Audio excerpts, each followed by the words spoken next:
வணக்கம் நண்பர்களே, நமது யூடியூப் சேனலுக்கு உங்களை அன்போடு வரவேற்கிறோம். இன்று நாம் பார்க்க போகும் மிக முக்கியமான மற்றும் பரபரப்பான செய்தி, நேற்று தமிழ்நாடு அரசு வெளியிட்ட நிதி நிலைமை குறித்த வெள்ளை அறிக்கை பற்றி முழுமையான அலசலாகும்.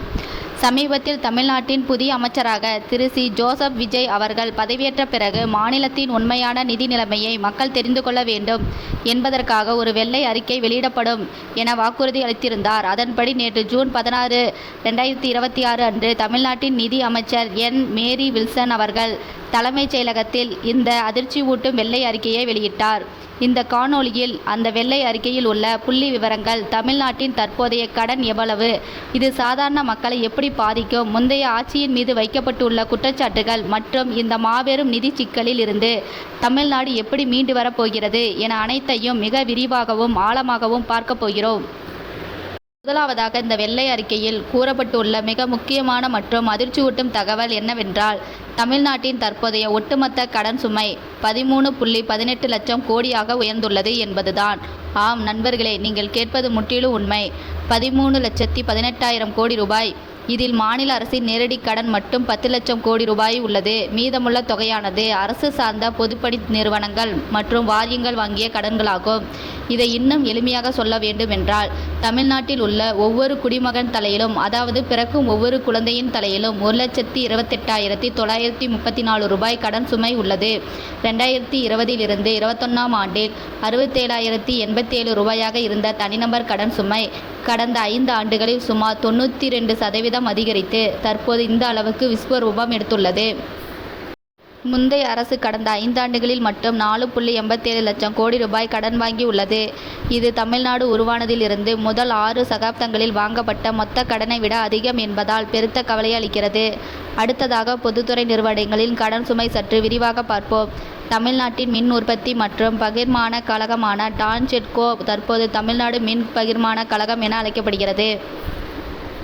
இந்த மின்சார வாரியத்தின் கடன் மட்டும் 1,07,000 கோடி ரூபாயாக உள்ளது. அதேபோல் மின் உற்பத்தி கழகத்தின் கடன் 1,03,000 கோடி ரூபாயாகவும், மின் பகிர்மான கழகத்தின் கடன் 30,965 கோடி ரூபாயாகவும், தமிழ்நாடு பசுமை ஆற்றல் கழகத்தின் கடன் 5,672 கோடி ரூபாயாகவும் உள்ளது. இது மட்டுமல்லாமல் அரசு போக்குவரத்து கழகத்தின் ஒட்டுமொத்த கடன் 43,865 கோடி ரூபாயாகவும், தமிழ்நாடு நுகர்பொருள் வாணிப கழகத்தின் கடன் 27,181 கோடி ரூபாயாகவும் இருக்கிறது. இந்த பொதுத்துறை நிறுவனங்களின் கடன்களை எல்லாம் ஒன்று சேர்த்து பார்த்தாலே 3.18 லட்சம் கோடி ரூபாய் வருகிறது. இந்த மோசமான நிதி நிலைமை குறித்து பேசிய நிதி அமைச்சர் என். மேரி வில்சன், இது ஒரு மனிதர்களால் உருவாக்கப்பட்ட பேரிடர், அதாவது மேன் மேட் டிசாஸ்டர் என்று மிக கடுமையாக விமர்சித்துள்ளார். முந்தைய திமுக ஆட்சியின் நிர்வாக சீர்கேடு, முறைகேடுகள் மற்றும் தொலைநோக்கு பார்வையற்ற திட்டங்களாலே இந்த நிலைமை உருவானதாக அவர் குற்றம் சாட்டியுள்ளார். மாநிலத்தின் வருவாயை பெருக்குவதில் கவனம் செலுத்தாமல் பெரும் கவர்ச்சி திட்டங்களுக்காக தொடர்ந்து கடன் வாங்கியதே இந்த வீழ்ச்சிக்கு முக்கிய காரணம் என வெள்ளை அறிக்கை சுட்டிக்காட்டுகிறது. முந்தைய அரசு அடுத்த தலைமுறையை பற்றி சிந்திக்காமல் பெரும் கடன் சுமையை எதிர்கால சந்ததியினர் மீது சுமத்திவிட்டு சென்றுள்ளது என நிதி அமைச்சர் வேதனையாய் தெரிவித்துள்ளார். வருவாய் பற்றாக்குறை என மற்றொரு முக்கியமான பொருளாதார முறையீட்டை பார்ப்போம். அரசின் வருமானத்துக்கும் அதன் செலவுக்கும் இடையிலான வித்தியாசமே வருவாய் பற்றாக்குறை எனப்படும். கடந்த 2021 இலிருந்து 22ஆம் ஆண்டில் 46,538 கோடி ரூபாய் இருந்த வருவாய் பற்றாக்குறை 2025 இலிருந்து 26ஆம் ஆண்டு நிதியாண்டில் 78,324 கோடியாக மிக கடுமையாக உயர்ந்துள்ளது. இது வரலாற்றிலே மிக அதிகமான அளவாகும். கொரோனா காலகட்டத்தில் கூட இந்த அளவுக்கு பற்றாக்குறை ஏற்படவில்லை என்பது குறிப்பிடத்தக்கது. அதாவது, அரசு தனது அன்றாட செலவுகளான அரசு ஊழியர்களின் சம்பளம், ஓய்வூதியம், பழைய கடன்களுக்கான வட்டி மற்றும் மானியங்கள் போன்றவற்றை கொடுக்கக்கூட போதுமான வருவாய் இல்லாமல் அதற்காக கடன் வாங்கும் பரிதாப நிலையில் உள்ளது.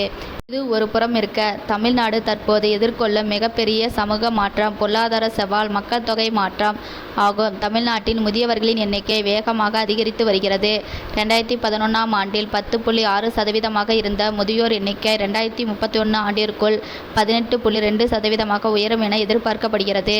அதே நேரத்தில் உழைக்கும் மக்களின் வயது விகிதம் படிப்படியாக குறைந்து வருகிறது. உழைக்கும் மக்கள் குறைந்தால் அரசுக்கு கிடைக்கும் வருவாயும் குறையும். ஆனால் மறுபுறம் முதியோர்களுக்கான ஊதியம், மருத்துவ செலவுகள் மற்றும் சமூக பாதுகாப்பு திட்டங்களுக்கான செலவுகள் பல மடங்கு அதிகரிக்கும்.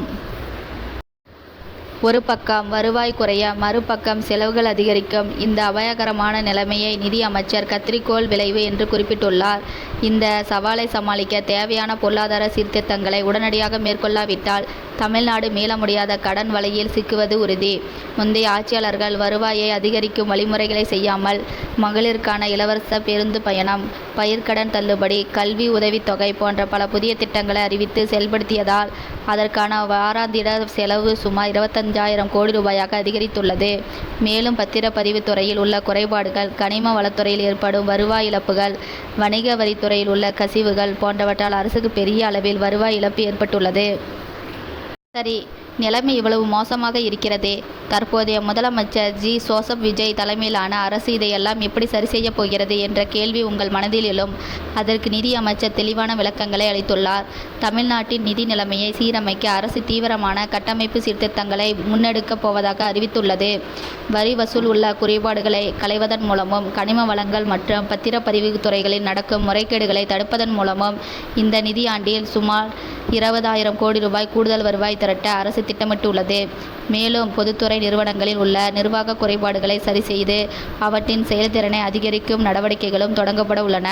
மிக முக்கியமாக, நிதி நிலைமை மோசமாக இருந்தாலும் மக்களுக்கான எந்த ஒரு சிறப்பான நலத்திட்டங்களும் நிறுத்தப்படாது என்று அரசு உறுதியளித்துள்ளது. ஊழலற்ற வெளிப்படையான நிர்வாகம், முறையான வருவாய் பெருக்கல் நடவடிக்கைகள் மற்றும் தேவையற்ற செலவுகளை குறைத்தல் ஆகியவற்றின் மூலம் தமிழ்நாட்டின் பொருளாதாரத்தை மீண்டும் முதலிடத்திற்கு கொண்டு வர முடியும் என தற்போதைய அரசு முழு நம்பிக்கையுடன் செயல்பட தொடங்கியுள்ளது. நண்பர்களே, இந்த வெள்ளை அறிக்கை நமக்கு உணர்த்தும் பாடம் மிக தெளிவானது. ஒரு மாநிலத்தின் வளர்ச்சி என்பது வெறும் கவர்ச்சி திட்டங்களில் மட்டுமில்ல, தொலைநோக்கு பார்வையுடன் கூடிய வலுவான பொருளாதார கட்டமைப்பில்தான் உள்ளது. இந்த வெள்ளை அறிக்கை பற்றி உங்களது கருத்துக்கள் என்ன? தமிழ்நாட்டின் இந்த அதீத கடன் சுமைக்கு யார் காரணம் என்று நீங்கள் நினைக்கிறீர்கள்? தற்போதைய அரசு எடுக்கும் நடவடிக்கைகள் வெற்றி பெறுமா? உங்கள் மேலான கருத்துக்களை கீழே உள்ள கமெண்ட் பாக்ஸில் தவறாமல் பதிவு செய்யுங்கள். இந்த காணொளி உங்களுக்கு பயனுள்ளதாக இருந்திருந்தால் மறக்காமல் லைக் செய்து உங்களது நண்பர்கள் மற்றும் உறவினர்களுக்கு ஷேர் செய்யுங்கள். மேலும் இது போன்ற பல ஆழமான மற்றும் உண்மையான செய்திகளை தெரிந்து கொள்ள நமது சேனலை சப்ஸ்கிரைப் செய்து பெல் ஐக்கானை கிளிக் செய்து கொள்ளுங்கள். மீண்டும் ஒரு சுவாரஸ்யமான செய்திகளோடு உங்களை சந்திக்கிறேன். நன்றி, வணக்கம்.